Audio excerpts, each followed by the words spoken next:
Hello. तर बाजारामध्ये ना छान अशी करड्याची भाजी आली आहे.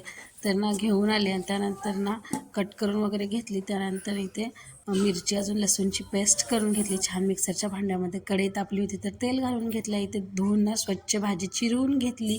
त्यानंतर जे आपण पेस्ट केलं होतं ना छान अशी तेलात परतून घ्यायची ना, जेणेकरून ना जी हिरवी मिरची असते ना त्याचा ना वास देखील लागणार नाही. त्यानंतर ना छान अशी हळद टाकली आणि त्यानंतर कट केलेली भाजी टाकून घेतली. त्या करड्याची होती ना. तुम्ही देखील नक्की ही एकदा भाजी करून पहा आणि या सीझनला ना छान अशा हिरव्यागार भाज्या आल्या तर नक्की ना हिरव्यागार भाज्या खायला शिका.